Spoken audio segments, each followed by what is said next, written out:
How is Jainism similar from Buddhism? జైన మతం బౌద్ధ మతానికి మధ్యనున్న సిమిలారిటీస్, పోలికలు ఏంటి? ముఖ్యంగా గమనించుకోవాల్సింది ఏంటంటే ఇరు మతాలు ఒకే నేపథ్యం నుంచి పుట్టుకొచ్చాయి. అటు జైన మతం కావచ్చు, ఇటు బౌద్ధ మతం కావచ్చు.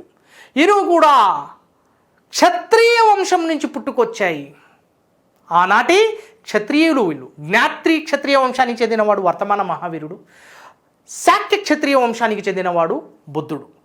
ఇరు మతాలకు నేపథ్యం అందించిన, ఇరు మతాల ఆవిర్భావానికి నేపథ్యం అందించిన ఆ కులం క్షత్రియ కులం, ఆ వంశం క్షత్రియ వంశం అనేది గుర్తుంచుకోవాలి. నంబర్ 1. నంబర్ 2, ఇరు మతాలు పుట్టుకు రావడానికి కారణం కూడా ఒకటే, వీటి యొక్క మూలాలు కూడా ఒకటే.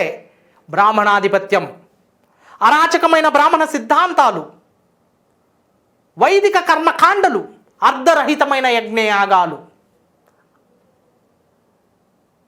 అసమానత్వమైన సమాజం, ఇవన్నీ బౌద్ధ జైన మతాల ఆవిర్భావానికి కారణాలయ్యాయి.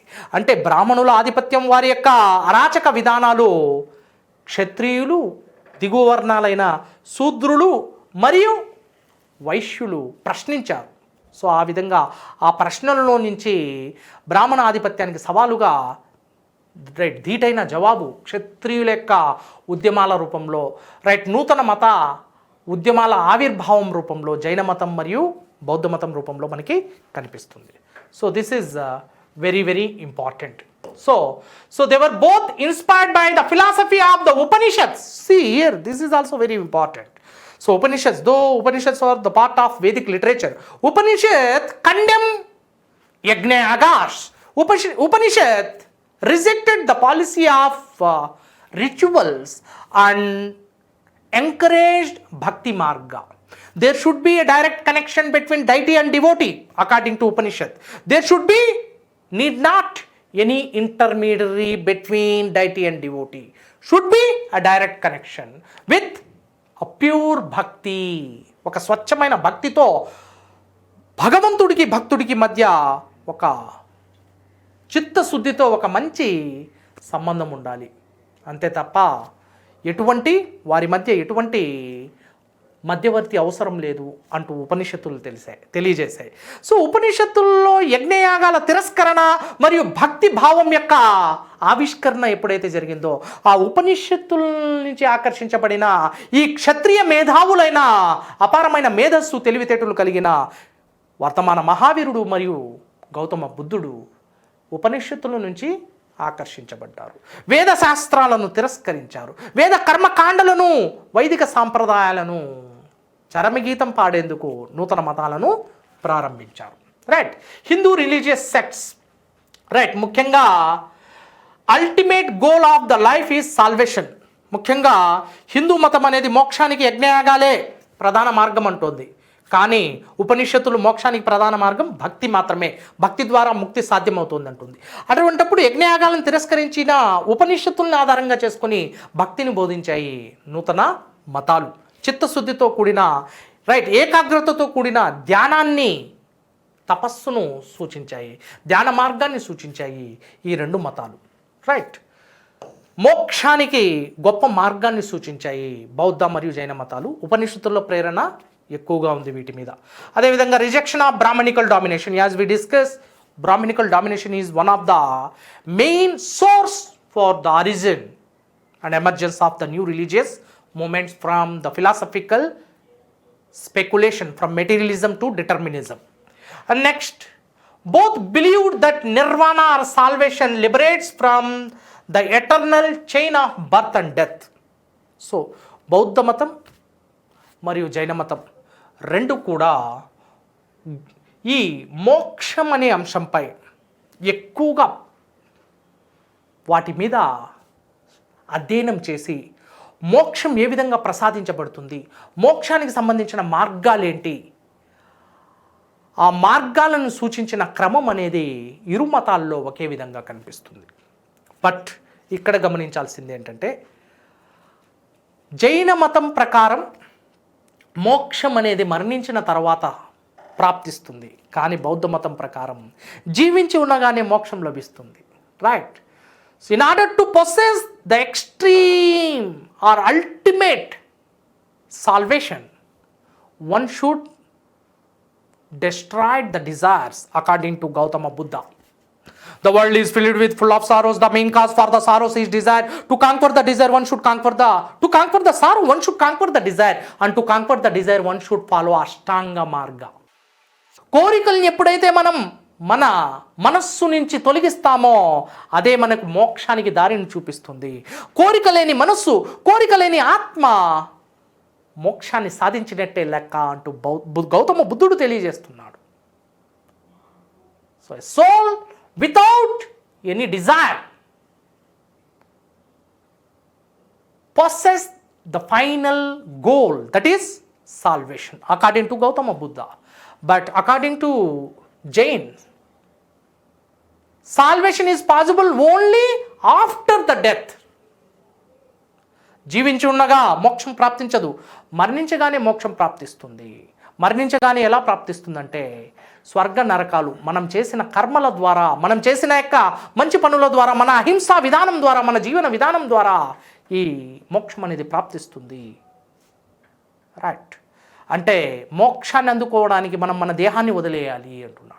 దేహాన్ని వదిలేయాలి. కానీ బుద్ధుడు కోరికల్ని వదిలేస్తే చాలు అంటున్నాడు. ఇక్కడేమో దేహాన్ని వదిలేయాలంటున్నాడు. దేహాన్ని వదిలేయడం అంటే రైట్ మరణించడం అన్నమాట. అదే అందుకే సల్లేఖనం చేస్తున్నారు జైన మతస్థులు.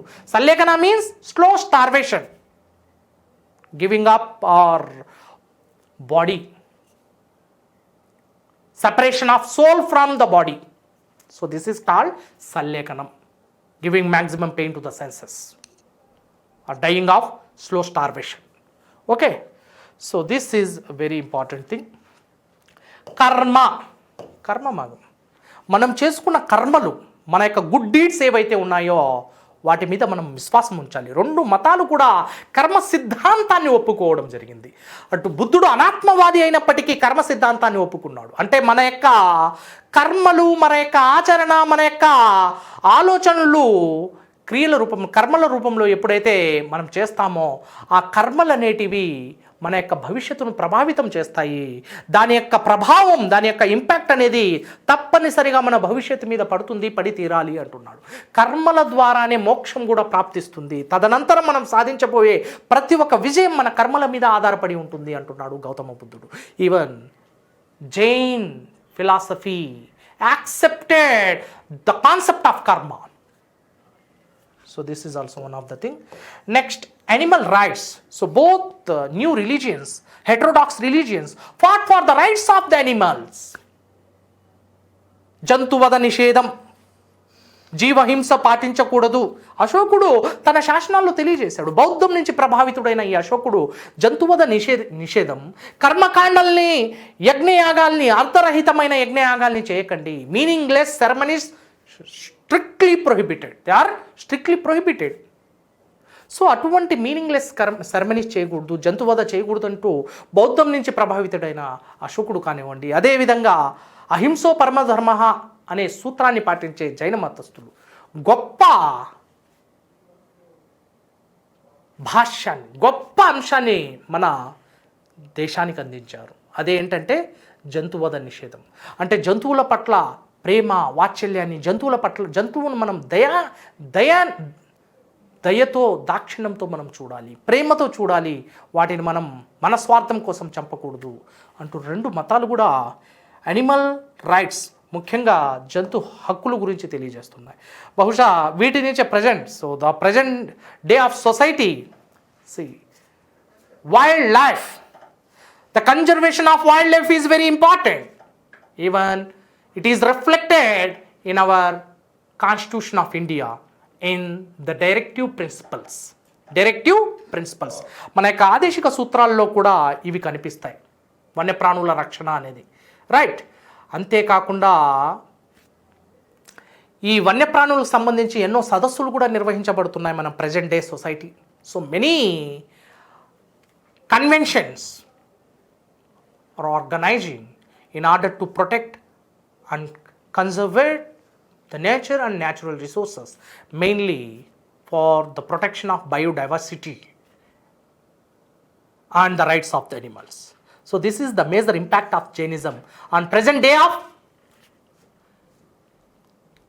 present day society. Next, the founders that they belongs to Sakya Kshatriya and Sakya and Gnatri Kshatriya, అంటే ఒకే క్షత్రియ వంశానికి చెందినవారు. So these all are the similarities and few more. All right, next, different from Buddhism. Let us discuss how Jainism different from Buddhism. జైన మతం బౌద్ధ మతానికి మధ్య సిద్ధాంత రీత్యా ఎటువంటి తేడాలు ఉన్నాయి, వీటి గురించి మనం చర్చించుకోవాలి. So extremity of violence, the extremity of non violence start by Jains. అహింసో పరమో ధర్మ, వ్యవసాయాన్ని కూడా నన్ను నిషేధించాలి, నోటికి అడ్డంగా బట్టను కట్టుకొని ఉండాలి, అడుగులు మెల్లమెల్లగా వేయాలి. ఇటువంటి ఎక్స్ట్రీమిటీ ఆఫ్ నాన్ వైలెన్స్ అనేది జైన మతాన్ని బాగా బలహీనం చేసేసింది. ఈ ఎక్స్ట్రీమిటీ అనేది మనకు కేవలం జైన మతంలోనే కనిపిస్తుంది. But Buddhism had differences with this policy. Buddha founded a new theory of middle path or middle path theory, మధ్య మార్గ సిద్ధాంతాన్ని బోధించాడు. హింసకు మరియు అహింసకు మధ్యనున్న ఒక మార్గం, హింస మరియు అహింస రెండిటి మధ్య సమతుల్యాన్ని పాటించే ఒక మార్గాన్ని బుద్ధుడు బోధించాడు. దట్ ఈస్ మధ్య మార్గ సిద్ధాంతం. రైట్. సో ఇటువంటి వాటిపై మనం చర్చించుకోవాలి. Next, unlike Buddhism, Jainism has survived in India throughout history despite the mutability it faced. Right. బౌద్ధ మతం, జైన మతం. జైన మతం అనేది భారతదేశం మొత్తం సర్వైవల్ అంటే అది విస్తరించింది, కానీ బౌద్ధ మతం పరాకాష్ఠకు చేరుకున్నంత గొప్పగా జైన మతం భారతీయుల్ని ఆకర్షించలేదు. Because of extreme teachings of non violence, very difficult to follow, impossible to follow for a normal human being, for the commoners. Okay, next, this is due to the strict adherence of Jains to their religious discipline. See here, strict adherence on principles like ahimso paramo dharma. It's very difficult to follow. మానవుడు తమ స్వార్థం కోసం చీమనో దోమనో చంపాడంటే అది సహజ సిద్ధంగా జరిగేదే, తమ స్వార్థం కోసం. సో దాన్ని కూడా హింసగా స్వాగతించడం అనేది మానవ సమాజంలో సాధ్యపడదు. అందుకే ఈ జైన మతం అనేది బౌద్ధ మతం లాగా గొప్ప పరాకాష్ఠకు చేరుకోలేదు, ఉచ్చస్థితికి చేరుకోలేదు. ఇప్పుడు దోమలపై దండయాత్ర అని పలు పథకాలు వచ్చాయి కొన్ని ప్రాంతాల్లో. అంటే ఇప్పుడు దోమల వల్ల మనకి హాని ఉంది అంటే మనం దాన్ని చంపాలి. బుద్ధుడు ఏమంటాడు, దేని ద్వారా అయినా మీకు హాని వస్తే ఆత్మరక్షణ కోసం మీరు ఏదైనా చేయొచ్చు అంటున్నాడు. ఇలాంటి గొప్ప గొప్ప ప్రవక్తలు చెప్పిన సూక్తులు ఇవి. కానీ జైన మతం అనేది ఒకడు మీకు హాని చేసినా కూడా మీరు అతన్ని హాని చేయకూడదు. గాంధీయిజం అనేది నేటి గాంధీయిజానికి జైన మతం ఊపిరి పోసిందనడంలో ఎటువంటి సందేహం లేదు. గాంధీకి ఎవరైనా కొట్టినా కూడా సహిస్తాడు. అటువంటి సహించే గుణం అనేది జైన మతం అనేది ఇచ్చింది. కానీ ఆత్మరక్షణ కోసం నువ్వు పోరాడు అంటూ బౌద్ధ మతం తెలియజేస్తుంది. చిన్న చిన్న హింసలు, నీ స్వార్థం కోసం చిన్న చిన్న హింసలు చేయడంలో తప్పేం లేదు అంటూ జైన మతం చెప్తోంది. బౌద్ధ మతం చెప్తోంది. జైన మతం వ్యవసాయమే చేయొద్దు అంటే వ్యవసాయం చేయకపోతే మానవ యొక్క మనుగడ ప్రశ్నార్థకం అవుతుందంటూ బౌద్ధ మతం చెప్తోంది. సో ఇలాంటి సిద్ధాంతాలను నిజ జీవితంలో వర్తింపచేయడంలో జైన మతం అనేది విఫలమవుతుంది. కానీ బౌద్ధ మతం అనేది నిజ జీవితానికి దగ్గరగా, బుద్ధుడు ఒక ప్రాక్టికల్ ఫిలాసఫర్ కాబట్టి ఆచరణయోగ్యంగా తన యొక్క సిద్ధాంతాలను సమాజంలోకి తీసుకొచ్చాడు. అందుకే బౌద్ధ మతం గొప్పగా విస్తరించింది. Very important for descriptive exams. ఓకేనా. Next, Jainism believes in more holistic view of life. According to it, everything in nature, every living and non-living thing has a soul of its own. Non-living and living, జీవా అజీవా రెండిట్లో కూడా ప్రాణం ఉంది అంటున్నాడు. All creatures had life in them. వాటిని మనం destroy చేయలేము. చలనం లేని వాటిల్లో కూడా ప్రాణం ఉంది అంటున్నాడు. రైట్. చలనం లేకుండా స్థిరత్వంగా ఒక చోట జడత్వంగా ఉండడం వాటిలో కూడా ప్రాణం ఉంది, వాటిని మనం డిస్ట్రాయ్ చేయకూడదు. అవి మౌనంగా ఉన్నాయంటూ మనం వాటి మీద హింస చేయకూడదు అంటూ జైన మతం అనేది ప్రతి ఒక్క జీవిలో ప్రాణం ఉంది, all creatures had life in them, వాటిని మనం హింసించకూడదు అంటూ జైన మతం తెలియజేస్తుంది. Right. So the transmigration of a soul from living to non living, జీవం ఉన్నదాని నుంచి జీవం లేని వాటిలోకి ఆత్మ ప్రవేశించే ఈ భావనను జైన మతం స్వాగతించింది, దాన్ని జైన మతం అంగీకరిస్తుంది. కానీ బౌద్ధ మతం అనేది అంగీకరించడం లేదు. బౌద్ధుడు దేవుడి యొక్క ఉనికి పట్ల బుద్ధుడు మౌనాన్ని ప్రదర్శించాడు. దేవుడి యొక్క ఉనికి పట్ల దేవుడు ఉన్నాడని కానీ లేడని కానీ బుద్ధుడు చెప్పలేదు. ఒక అనాత్మవాదిగా, ఒక ఆగ్నేయవాదిగా బుద్ధుడు ఉండిపోయాడు. He was an agnostic. But Vardhamana Mahavira and according to Jains, though there is the universe is not the creation of the God. Though the universe is not the creation of God, but God is existed according to Jain philosophy. According to Jain philosophy, the universe and the world is created and maintained by the universal law, but not by the God. But God is existed. Okay? This is the philosophy. Right. According to Jainism, women, men and householders cannot attain salvation. In order to attain the salvation, one should follow extreme principles of Jainism, like Sallekanam and different Pancharathas. That is very important. Men, women and householders. Right. స్త్రీ పురుషుల కలయిక వల్లే సంతాన ప్రాప్తి జరుగుతుంది. అలాంటి జీవితాన్ని గడుపుతున్న వారు మోక్షాన్ని సాధించలేరు. స్త్రీ పురుషులు, రైట్, ముఖ్యంగా ఒక ఫ్యామిలీ మ్యాన్ కుటుంబ జీవితాన్ని గడుపుతున్నవాడు ఎప్పుడు మోక్షాన్ని సాధించలేడు, జైన మతం తెలియజేస్తుంది. ఎందుకంటే కుటుంబ జీవితాన్ని గడుపుతున్న వాడికి కోరికలు ఎన్నో ఉంటాయి. ఆ కోరికల్లో ముఖ్యంగా కామ కోరికలు కావచ్చు, ప్రపంచిక భోగాలు కావచ్చు, సుఖభోగాలు కావచ్చు. So A house holder has a luxurious life. In order to get the good and comfortable life and luxurious life, he will involve in the materialistic life rather than the spiritual life, rather than the life after death. జైన మతం ప్రకారం ఒక గృహ జీవితం గడుపుతున్నవాడు, కుటుంబ జీవనాన్ని గడిపేవాడు, స్త్రీ పురుషులు వీరందరూ ప్రపంచమనే కోరికల మధ్య వీరు జీవిస్తున్నారు. ఇటువంటి కోరికల్లో వీరు నిమగ్నమైనప్పుడు మోక్షం అనేది ప్రాప్తించదు. రైట్. ముఖ్యంగా ప్రపంచమనే ఈ మాయలో పడి డబ్బు కోసం, ధనార్జన కోసం, అదేవిధంగా ఆస్తి కోసం, అదేవిధంగా కోరికల కోసం తాపత్రయపడేవాడు ఎప్పటికీ మోక్షం సాధించలేడు. అందులో స్త్రీ పురుషులు మరియు కుటుంబ జీవనాన్ని గడిపేవారు ఉండొచ్చు. కానీ సన్యాస జీవితం అనేది చాలా important.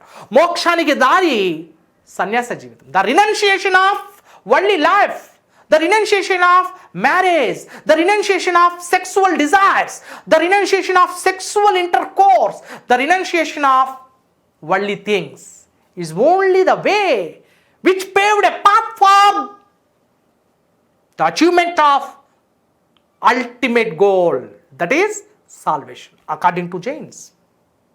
Hope you got the point. Right.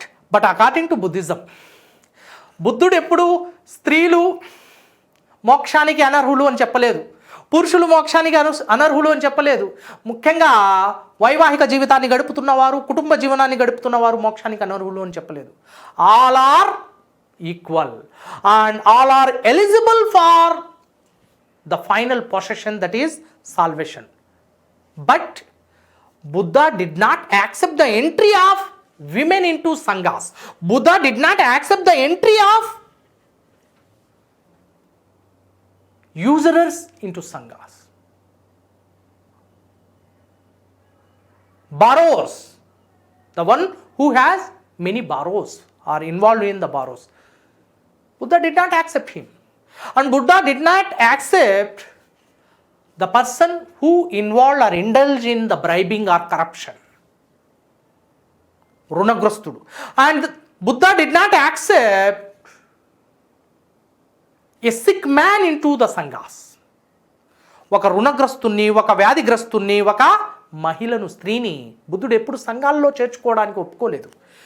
Right, స్త్రీల యొక్క ఋతుస్రావం వల్ల, ఋతుక్రమం వల్ల రైట్ సంఘాలు అనేటివి అపవిత్రమయ్యే అవకాశం ఉంటుంది. రెండవది, స్త్రీ పురుషుల్ని ఒకే చోటు ఉంచడం కూడా ఇది ప్రకృతి నియమాన్ని భంగం వాటిల్లినట్లు బుద్ధుడు భావించాడు. స్త్రీ పురుషుల యొక్క ఒకే చోట సహజీవనం సాగించడం వల్ల వీరి కలయికతో సంఘాలు అనేటివి నైతికంగా దిగజారిపోతాయి, నైతికంగా పడిపోతాయన్న ఒక భావన కూడా బుద్ధుడిలో ఉంది. సో ఆ విధంగా రుణగ్రస్తుల్ని, వ్యాధిగ్రస్తుల్ని మరియు మహిళల్ని, ఒక వ్యాధిగ్రస్తుడు మరికొంతమందికి వ్యాధిని అంటించే అవకాశం ఉంటుంది కాబట్టి వ్యాధిగ్రస్తుల్ని నో అంటున్నాడు. అదేవిధంగా ఒక రుణగ్రస్తుడు తన యొక్క రుణాన్ని మరింత విస్తరిస్తాడు కాబట్టి ఆ రుణం ద్వారా ఎన్నో సమస్యలు వస్తాయి అంటూ బుద్ధుడు వీరందరినీ పక్కన ఉంచాడు. That is the main thing. But every man, every women and every house holder has eligibility of salvation.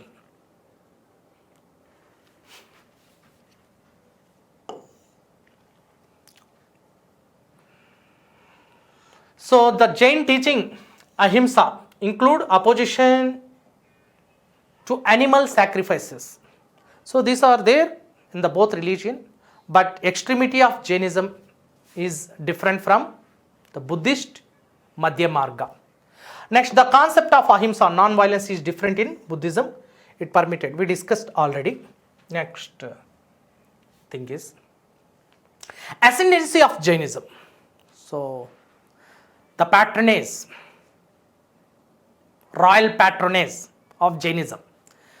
So జైన మతాన్ని ఆదరించిన వారు ఎవరు, ఎలా జైన మతం విస్తరించింది ఏంటి అనేది మనం ఒకసారి చర్చించాల్సిన అవసరం ఎంతైనా ఉంది. First of all, we must know about the origin of Jainism. So the founder of Jainism was Rishabhanada, Adinada or Adinada. Next, the historical founder of Jainism was first historical personality of Tirthankaras, 23rd Tirthankara Parshvanada, and the real founder is Vardhamana Mahavira. And here we must know who gave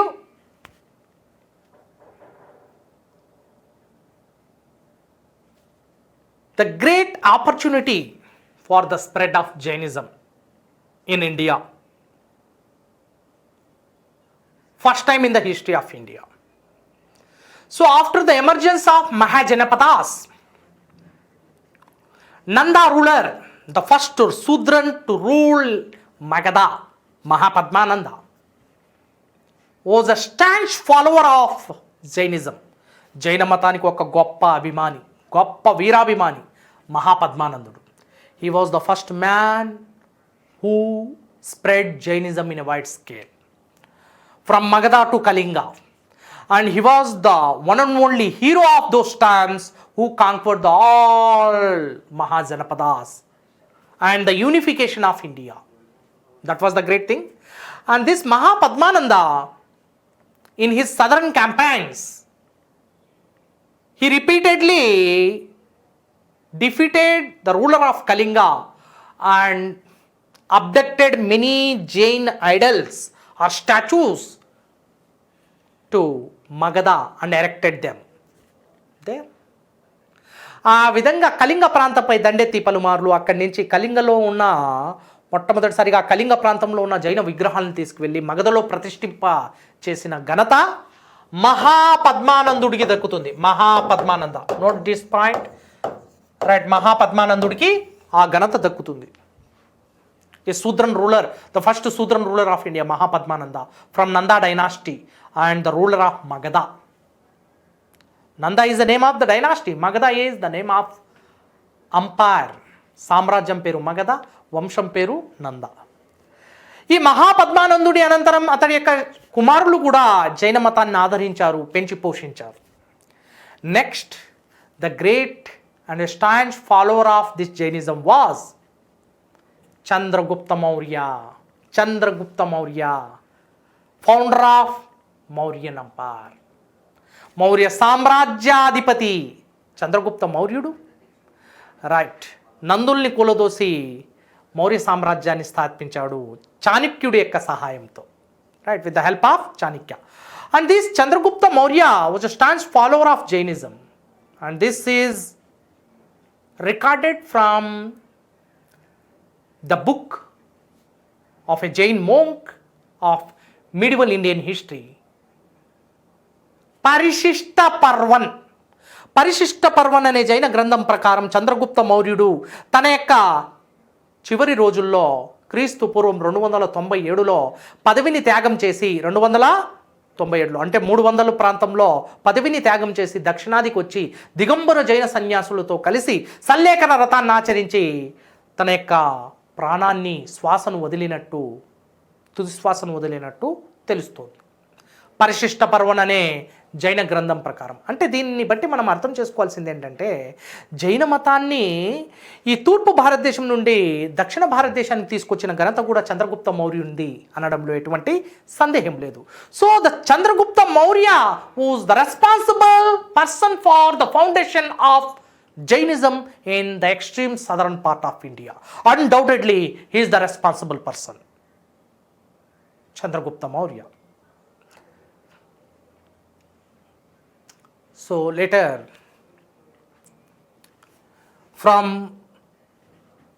the southern dynasties like Rashtrakutas, Kadambas, right, Gangas, and so many Chalukyas, and so many dynasties promoted and propagated Jainism in a large scale. From Rashtrakutas, Amogavarsha, staunch follower of Jainism, and later Amogavarsha wrote a famous book that is Ratnamalika, the code of conduct taught by the Tirthankaras, and the doctrines of Jainism were beautifully presented in Ratnamalika of Rashtrakutan ruler Amogavarsha.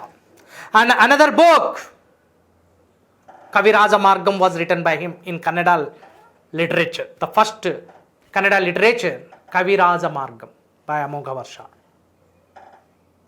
Next, another ruler from Rashtrakutan, Indra IV,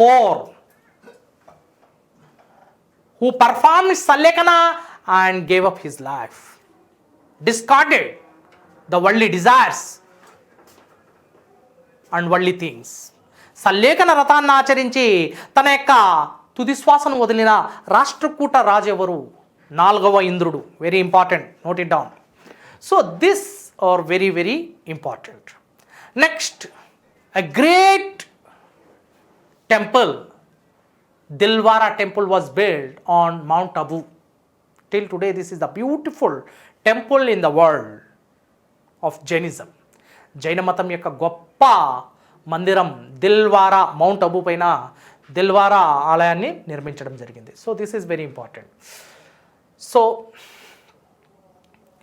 the 3 important centers of Jainism in India. First one is Avanti, Ujjain, Avanti. Next, number 2, Madhura. Avanti from Madhya Pradesh, Madhura from Uttar Pradesh, and the south part of India, that is Shravana-Belogola from Karnataka. Shravana-Belogola from Karnataka. So these 3 are the important centers of Jainism, which promoted and propagated Jainism throughout the Indian subcontinent. Right, ఇక్కడి నుంచి Jainism అనేది right భారత ఉపఖండం మొత్తం విస్తరించింది. So during the early centuries of the Christian era or BCs, Mathura Uttar Pradesh, Shravana Belagola in Karnataka, right. Next, Avanti in Madhya Pradesh. These three are the important centers of Jainism. In the extreme southern parts, mainly Mysore Gangas.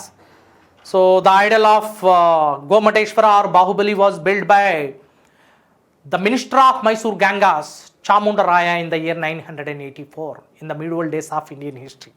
So here, Gangas, Kadambas were also patronage this Jainism in a large scale. Okay. So Rashtrakutas, as we discussed earlier, Amogavarsha and Indra 4. Next, during the Muslim period, Jainism continued to flourish without much molestation from the Muslim rulers of the country, owing to the peaceful ways of the life of the Jains. So జైన మతంలో ఉన్న శాంతిని, జైన మతంలో ఎన్నో సిద్ధాంతాలను ఇస్లాం మతం వ్యతిరేకించినప్పటికీ జైన మతంలో ఉన్న శాంతితో ప్రభావితమైంది. ఇస్లాంలో కూడా అదే శాంతి పలు సందర్భాల్లో బోధించబడింది. As Islam is the religion of peace and tranquility, Islam mainly emphasized on the peace of this life. జీవితం యొక్క శాంతి అనేది ఇస్లాం బోధిస్తుంది. Insisted much more on the human life with peace and tranquility. ఇవి మనకి ఇస్లాంలో కూడా కనిపిస్తుంది. Right. The Jain received some patronage under the beginning of Mughal ruler Akbar, and the Jains increased in the states of Rajputana, where they occupied many important offices of the state. Right.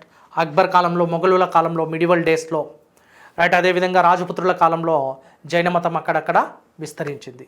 ముఖ్యంగా రాజపుత్రుల కాలంలో, కుమారపాలుడి కాలంలో గొప్ప గొప్ప జైన కవులు ఉన్నారు. ఈ జైన గ్రంథాలు ఏ విధంగా గ్రంథాలను లిఖించి జైన మతాన్ని విస్తరించారనేది మనం చూద్దాం. See, have a look here. As we know, Angas are the holy scriptures of Jainism, Purvangas and Angas and Upangas, Agamas and non-Agamas. Next, apart from this, Ratna Malika was written by Amogavarsha. Ratna Malika was written by Amogavarsha. Next, Parishishta Parvan was the book of Hemachandra. అమోఘవర్షుడేమో Ratnamalika అనే గ్రంథాన్ని రచించి జైన మత విలువల్ని తెలియజేశాడు రాష్ట్రకూట రాజు. అదేవిధంగా పరిశిష్ట పర్వన్ అనే గ్రంథాన్ని రాజపుత్రుల యొక్క కాలానికి చెందిన హేమచంద్రుడు అనే కవి, 12వ శతాబ్దానికి చెందిన ఇతడు పరిశిష్ట పర్వన్ అనే గ్రంథంలో జైన మత సిద్ధాంతాల గురించి తెలియజేస్తున్నాడు. జైన కవ్యం అతడు కూడా. నెక్స్ట్, త్రిషష్టి శలక పురుష.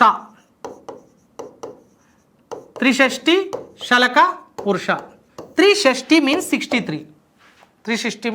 త్రిషష్టి మీన్స్ 63. 3 means 3. షష్టి means 60. 60 plus 3 63. త్రిషష్టి శలక పురుష, the great personalities of Jainism, including the Tirthankaras, Ganadharas and staunch followers of Jainism are mentioned in Trishashti Shalaka Purusha. This is also the great literary work of Hemachandra. Next, Kalpa Sutra. As we discussed about Kalpa Sutra, by Sulabhadra authored Kalpa Sutra into 3 volumes. And the first volume deals with the Tirthankaras, the life of Tirthankaras, Jina Charitra. Second is Teravali, the life of Ganadharas, staunch disciples of Tirthankaras. And next, third is Samachori, Code of Conduct of Jainism. So this Kalpa Sutra is also one of the important. Next, causes for the decline of Jainism. జైన మతం యొక్క అంతానికి కారణం ఏంటి? జైన మతం యొక్క అంతానికి కారణం ఏంటి? ఎలా అంతమవుతుంది జైన మతం అనేది మనం చర్చించుకోవాలి. The common people found it difficult to undertake severe penances and rigid fast propagated by Jainism. The extremity of practice of the theories and the philosophies. Extreme theories and philosophies, highly impossible to practice in a daily life. So huge and extreme level of ahimsa, non-violence, and huge scale of fasting unto death, slow starvation. And these are very critical to follow an ordinary human being, is it? So this is the main factor. Extremity and severity of Jain doctrines are highly impossible to practice in a common life and the life of ordinary people. So Jainism did not get huge following from the side of the commoners. Next, the religion could not spread to foreign countries due to lack of missionary effort. This is also one of the factors. Missionary effort. See, after the death of Buddha, many missionaries were founded. Bauddha Sangalu antuntam. Right, Viharam, right, Sangam, Aramam, స్తూపాలు ఇలాంటివి ఎన్నో నిర్మించబడ్డాయి. సంఘాలు ముఖ్యంగా ఒక చోటు నుంచి మరొక చోటికి బౌద్ధ సంఘాలు వెళ్తూ బౌద్ధ మతాన్ని ప్రచారం చేశాయి. Thus Buddhism spread beyond the boundaries of India. Buddhism spread beyond the boundaries of India, but Jainism did not. జైన మతం అనేది బౌద్ధ మతం ఏ విధంగా స్ప్రెడ్ అయిందో అంత గొప్పగా స్ప్రెడ్ కాలేదు. కారణం ఏంటంటే వీటి యొక్క ఆశ్రమాలు, ముఖ్యంగా ప్రచారం చేసే కేంద్రాలు లేవు జైన మతానికి, మిషనరీస్ సంఘాలు లేవు. అందుకే పటిష్టంగా ఇది ప్రచారం కాబడలేదు, వ్యాప్తి చెందలేదు. Next, Jainism failed to get royal patronage from contemporary rulers. చూడండి, బౌద్ధ మతం అందుకున్న గొప్ప ఆదరణ అనేది జైన మతానికి కరువైంది. అంత గొప్పగా అందుకోలేదు జైనిజం. ఎందుకు అందుకోలేదంటే జైన మతంలో ఉన్న సిద్ధాంతాలు రాజుల యొక్క ఆలోచనలకే ప్రశ్నార్థకం చేశాయి. అంటే అంత కఠోరమైన సిద్ధాంతాల్ని మనం పాటిస్తూ ప్రజల్ని పాటింప చేయాలంటే ఇది సాధ్యం కానిది, హైలీ ఇంపాసిబుల్ అంటూ రాజుల యొక్క ఆదరణ కూడా అంతంత మాత్రంగానే ఉంది జైన మతానికి. ఏదో ఒకటి అరా తప్ప కొంతమంది మాత్రమే దీన్ని ఆదరించారు తప్ప ఎక్కువ రాజవంశాల ఆదరణ పొందలేకపోయింది జైన మతం. This is also one of the fact. Next, the revival of Brahmanism proved be set back for both Jainism and Buddhism. Of course బౌద్ధ మతం, జైన మతం ఈ రెండింటి యొక్క సమాధి కావడానికి, ఈ రెండు అంతం అవ్వడానికి, అంతర్ధానం కావడానికి కారణం ఏంటంటే revival of Brahmanism. Yes, of course, బ్రాహ్మణ మతం యొక్క పునరుద్ధరణ, బ్రాహ్మణ మతం అనేది పూర్వ వైభవంలోకి రావడం వల్ల బౌద్ధ, జైన మతాలు తమ యొక్క ఉనికిని కోల్పోయాయి. బ్రాహ్మణ మతాన్ని పునరుద్ధరిస్తూ బౌద్ధ మతాన్ని, జైన మతాన్ని ప్రశ్నార్థకం చేశాయి కొన్ని సిద్ధాంతాలు, కొంతమంది రాజులు. రైట్, పుష్యమిత్ర శుంగుడు, right, he was a Brahmin సేనాని, బ్రాహ్మణ మతాన్ని పతాక స్థాయికి చేర్చాడు. అదేవిధంగా గొప్ప గొప్ప హిందూ తత్వవేత్తలు, ఆది శంకరాచార్యులు, కుమారిల భట్టు, రామానుజాచార్యుడు, మధ్వాచార్యుడు, వల్లభాచార్యుడు, ఇలాంటి గొప్ప గొప్ప తత్వవేత్తలు హిందూ సంస్కారాలను సరళతరం చేస్తూ భక్తి ఉద్యమాన్ని తీసుకొస్తూ హిందూ మతాన్ని పూర్వవైభవంలోకి పునరుద్ధరిస్తూ పూర్వవైభవంలోకి తీసుకురావడం జరిగింది.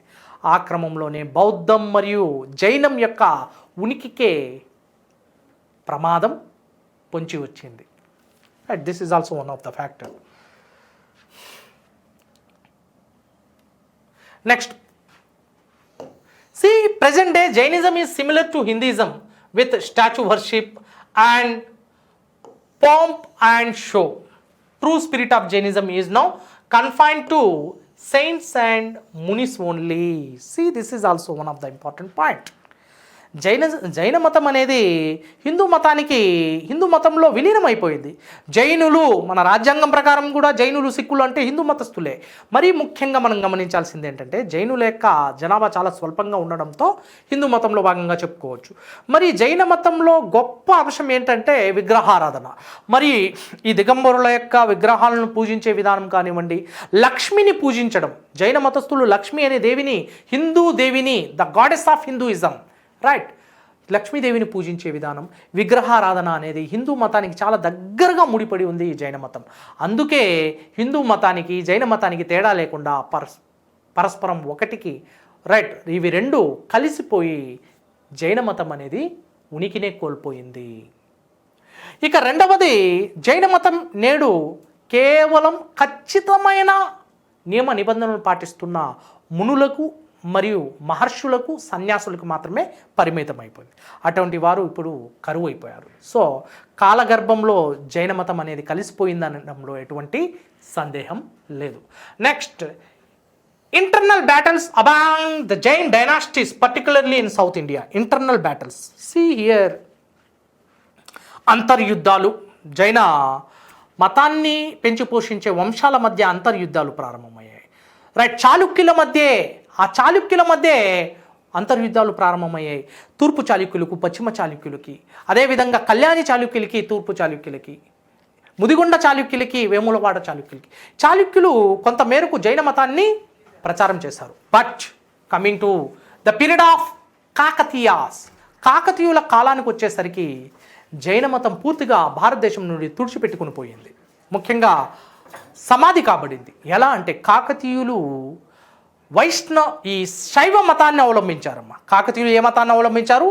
శైవ మతాన్ని అవలంబించారు. కాకతీయులు వీరశైవ భక్తులమ్మ, శివుడి యొక్క గొప్ప భక్తులు. గణపతి దేవుని కాలంలో విశ్వేశ్వర శివుడు రచించిన సిద్ధేశ్వర చరిత అనే గ్రంథం ప్రకారం గణపతి దేవుడు 36 జైన గ్రామాలను సమాధి చేశాడు. ఎందుకంటే వీరశైవులు, శైవ మతం మరియు జైన మతం మధ్య జరిగిన ఘర్షణ, ఈ ఘర్షణలో జైన మతం ఉనికిని కోల్పోయింది. ఆ క్రమంలో ఈ వీర శైవులు మరియు శైవ మతం చేసే ఈ ఘర్షణలో జైన మతం తన ఉనికిని కోల్పోయి, స్వరూపాన్ని కోల్పోయి పూర్తిగా అంతమైందనడంలో ఎటువంటి సందేహం లేదు. This is the fact.